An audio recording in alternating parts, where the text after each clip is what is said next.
개인적으로는 이 본문들이 점강법을 통한 기쁨의 극대화에 초점을 맞추고 있다고 봅니다. 곧 100마리 중 하나를 찾고, 그 다음 10개 중 하나를 찾고, 그 다음 2사람 중 한 사람을 찾는 것을 통해서 비록 대상의 숫자는 줄어들지만 오히려 그것을 찾는 기쁨의 크기는 커지게 되는 그런 장치를 만들어 놓은 것이 아니겠느냐.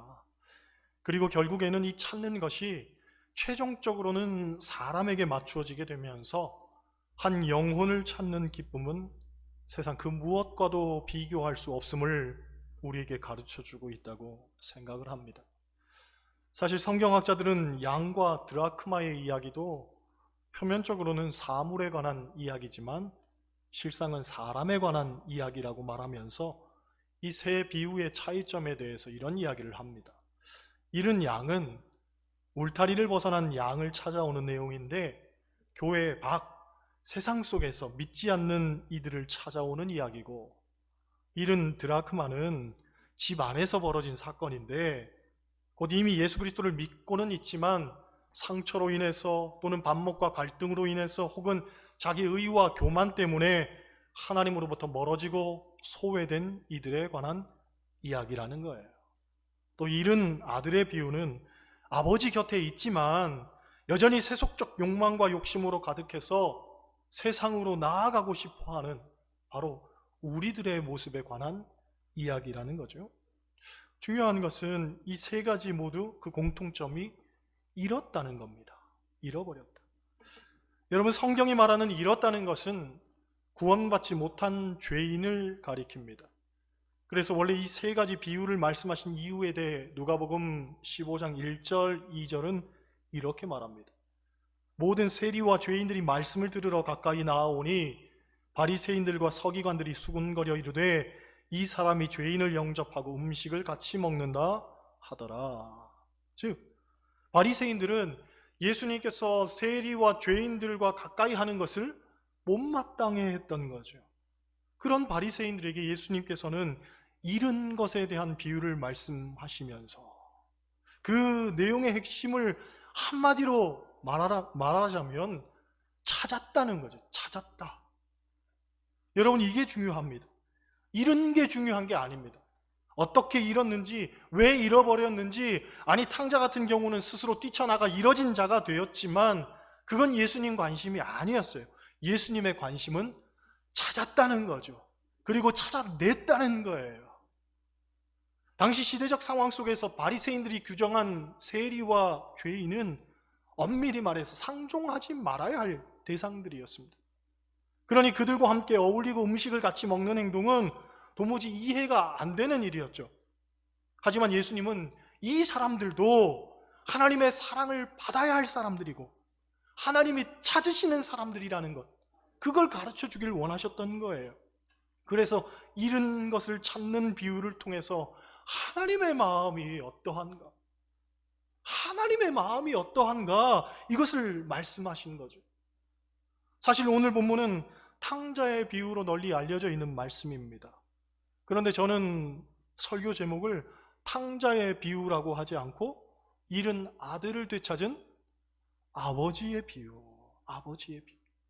왜냐하면 오늘 본문의 초점은 절대로 탕자에게 맞춰져서는 안 되는 거죠. 오히려 그런 못난 아들조차도 기다리고 안아주고 용서하는 아버지에게 맞춰져야 되는 거예요. 아버지. 여러분, 교회는 그런 곳이 되어야 합니다. 어떤 사람의 허물을 들추어내고 그가 얼마나 죄인인가를 규정할 것이 아니라, 비록 그가 모든 사람들에게 버려지고 배척받는 사람이라 할지라도 그런 사람조차도 끌어안고 변화의 가능성에 대해서 기대할 수 있는 곳, 그게 교회여야 한다는 거죠. 12절 말씀 보세요. 12절 같이 읽습니다. 그 둘째가 아버지에게 말하되 아버지여, 재산 중에서 내게 돌아올 분깃을 내게 주소서 하는지라. 아버지가 그 살림을 각각 나눠 주었더니. 아멘. 본문을 통해서 우리는 둘째 아들, 즉 탕자가 어떤 사람이었는가에 대해서 유추해 볼 수 있습니다. 첫째로 탕자는 심히 자기중심적인 사람이었습니다. 그는 내게라는 말을 거듭해서 사용하고 있는데, 개인적으로는 누가복음 12장에 나오는 어리석은 부자의 이야기가 생각이 났습니다. 우리가 알듯이 부자가 어리석은 자로 하나님께 책망받았던 이유는 그가 굉장히 자기중심적인 사람이었다는 거죠. 그는 나라는 말을 끊임없이 사용합니다. 여러분, 우리가 은혜를 받으면 받을수록 나라는 말은 사라지고 하나님, 은혜, 아멘 하는 말이 늘어나죠. 그래서 어떤 사람이 은혜를 받은 사람이었는지를 살펴볼 수 있는 기준은 그 사람이 사용하는 언어를 보면 알 수가 있습니다.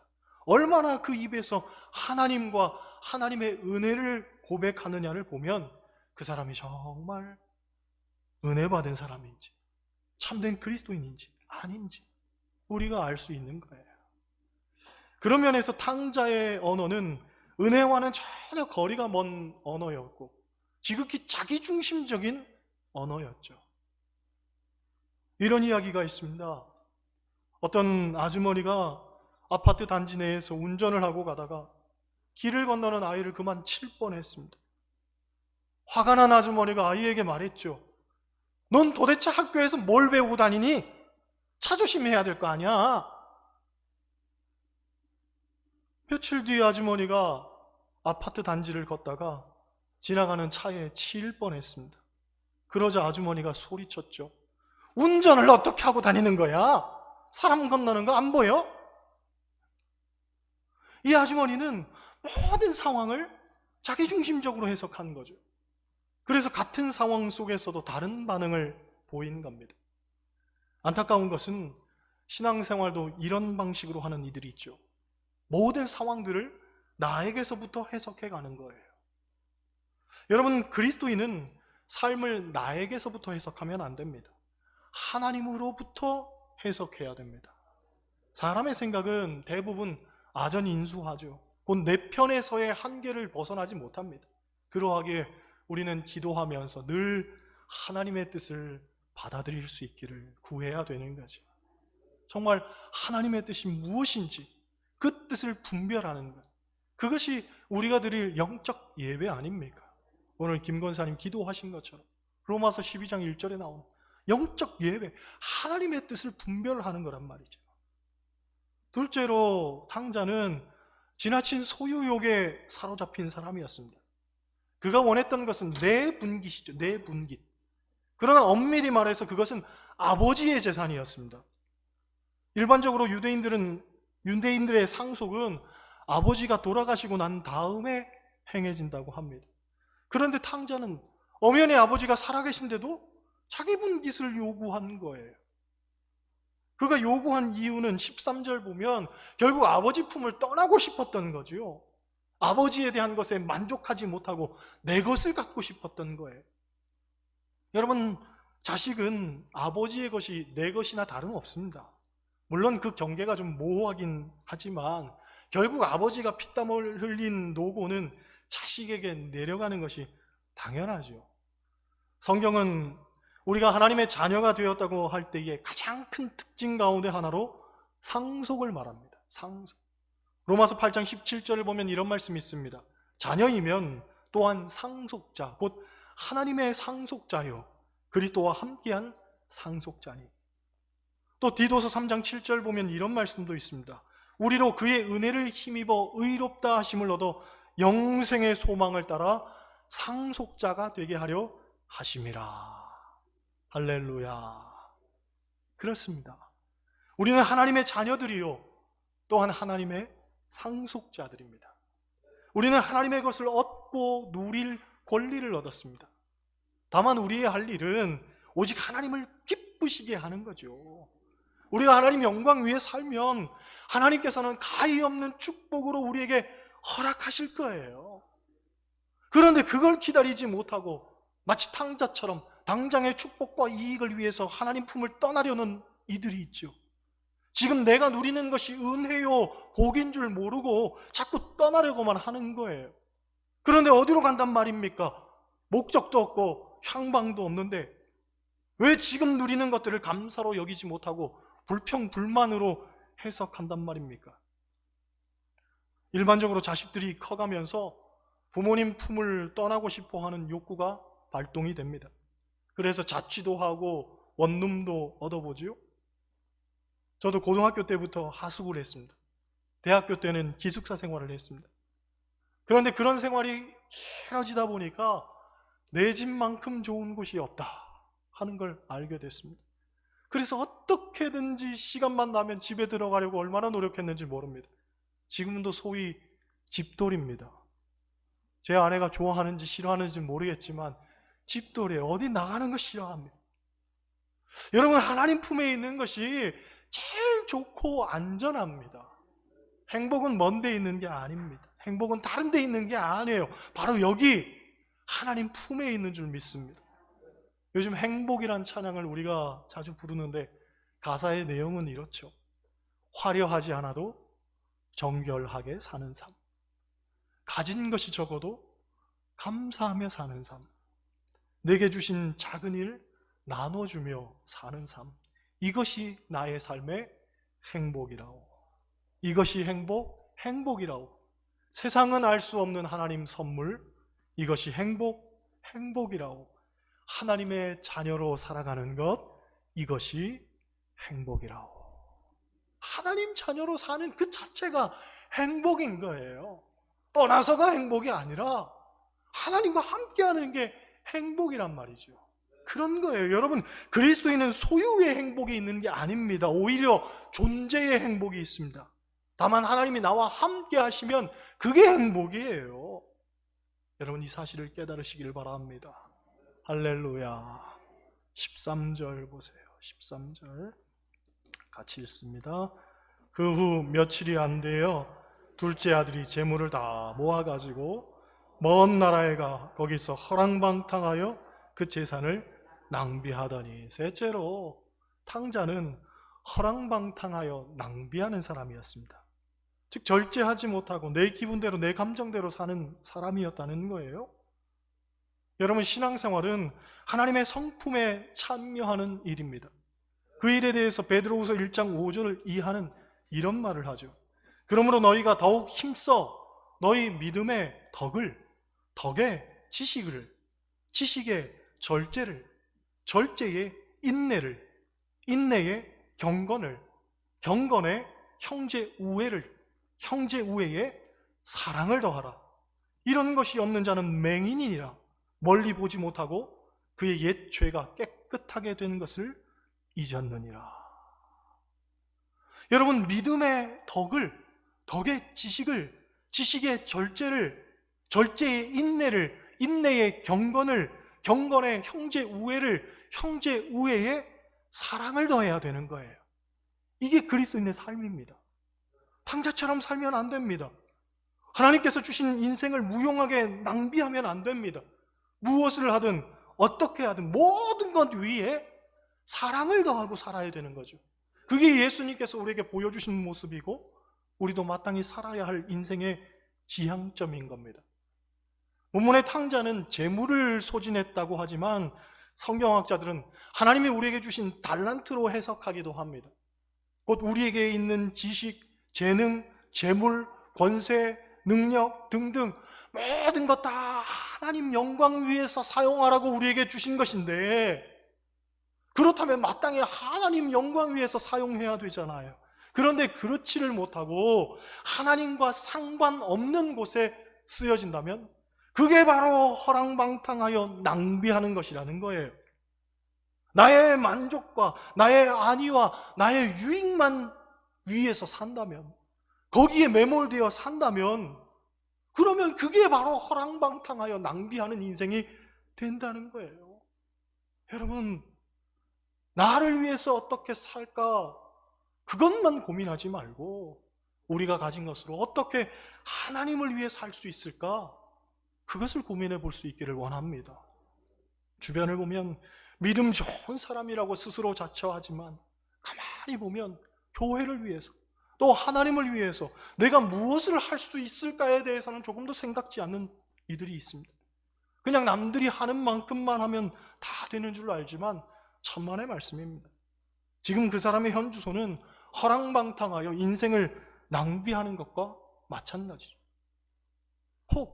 전 지금 누구보다 치열하게 살고 있습니다 라고 말하겠지만 누구를 위해서? 도대체 무엇을 위해서? 과연 이 땅에서 바라고 추구하는 것이 하나님과 얼마나 상관관계를 맺느냐 말이죠. 한번 우리가 곰곰이 생각해 볼 일입니다. 15절, 16절 한번 보겠습니다. 15절, 16절 같이 읽어요. 가서 그 나라 백성 중 한 사람에게 붙여 사니 그가 그를 들로 보내어 돼지를 치게 하였는데 그가 돼지 먹는 쥐염 열매로 배를 채우고자 하되 주는 자가 없는지라. 집 나간 탕자는 돼지를 치며 쥐염 열매를 먹고 살았다고 합니다. 그런데 우리가 알듯이 성경에서 돼지는요 부정한 동물의 상징입니다. 그래서 이스라엘 사람들은 지금까지도 돼지고기 먹지 않습니다. 그런데 그 돼지가 먹는 쥐염 열매를 먹었다 하는 것, 그만큼 탕자의 처지가 얼마나 비루하고 참담했는가를 우리에게 말해주는 거예요. 그렇습니다. 하나님 품을 떠나면, 아버지 품을 떠나면 행복이 있을 것 같지만 그렇지 않아요. 하나님 없이 사는 인생에게 찾아오는 것은 수치와 부끄러움 뿐이라는 것 우리가 기억해야 됩니다. 17절 보세요. 17절 같이 읽습니다. 이에 스스로 돌이켜 이르되 내 아버지에게는 양식이 풍족한 품꾼이 얼마나 많은가, 나는 여기서 주려 죽는구나. 할렐루야. 오늘 본문에서 가장 중요한 말이 나오죠. 돌이켜 이르되. 돌이켜. 바로 여기에 구원의 실마리가 있습니다. 즉 회개는 후회로만 그치는 것이 아니라 돌이키는 데 있다는 거예요. 돌이켜야 된다는 거예요. 여러분, 우리가 살면서 후회할 때가 있죠. 그러지 말았어야 됐는데. 그런데 그런 후회로만 머문다면 그 사람은 어리석은 사람입니다. 거기서 한 걸음 더 나아가 돌이켜야 되는 거죠. 나의 행동을 고쳐야 되는 거예요. 그죠? 바꿔야 되는 거예요. 아무리 후회해도 계속 똑같은 일을 반복하고 후회만 하고 있다면 그게 어찌 진정한 회개라고 할 수 있겠습니까? 탕자는 돌이켜 아버지 집으로 갑니다. 갈 때의 마음은요, 무수한 가정과 번민으로 괴로웠죠. 이런 상황이 벌어지면 어떻게 할까? 이런 반응이 오면 어떻게 할까? 이런 상황 속에서는 나는 어떻게 해야 될까? 무수한 가정과 번민으로 마음 괴로워하며 아버지께로 갑니다.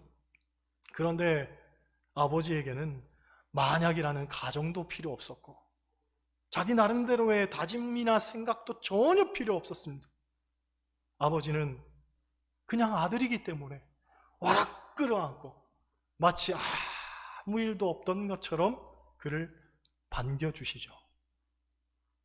여러분, 신앙생활의 묘미는 바로 거기 있다고 생각합니다.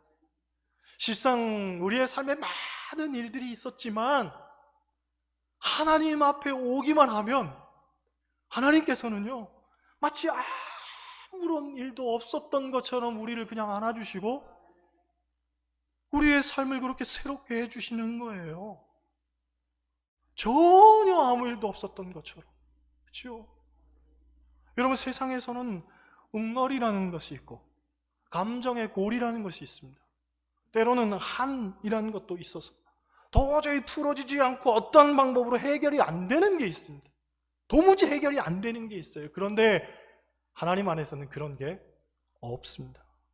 어제의 원수도 오늘의 형제가 되는 것이고 허랑방탕한 탕자도 그저 하나님의 사랑하는 자녀일 뿐인 거지요. 잃은 아들을 되찾았을 때 아버지는 어떤 조건도 자격도 묻지 않고 그저 넓은 품에 아들을 안아주십니다. 여러분, 바로 그런 거예요. 교회는 그거면 되는 거예요. 그렇죠? 그것 하나면 족한 거예요. 교회는 자격이나 조건을 묻는 것이 아닙니다. 하나님 앞에 나아오기만 하면 누구든지 용서함을 받고 죄의 사함을 받아 하나님의 자녀가 되는 겁니다. 그리고 하나님이 받아주신 그 사람을 우리도 용납하고 받아주는 것이고 안아주면 되는 거예요. 그게 바로 신앙생활입니다. 여러분, 신앙생활 한다고 하면서도 편견을 켜켜이 쌓고 있다면 그 사람은 지금 신앙생활 하는 것이 아니라고 단언할 수 있습니다. 신앙생활 한다고 하면서도 누군가의 과거를 묻고 그 과거를 끄집어내서 판단하고 정죄하는 일을 한다면 그 사람은 하나님의 자녀가 아니라고 저는 과단하게 말할 것입니다. 교회는 사랑이 있는 곳이고 용서가 있는 곳입니다. 어떤 조건도 자격도 묻지 않고 다 해체되는 것입니다. 다만 하나님의 사랑과 용서에 기대어서 모든 사람을 편견 없이 안아줄 수 있는 그런 여러분 되시기를 주님의 이름으로 간절히 축원합니다. 기도하시겠어요?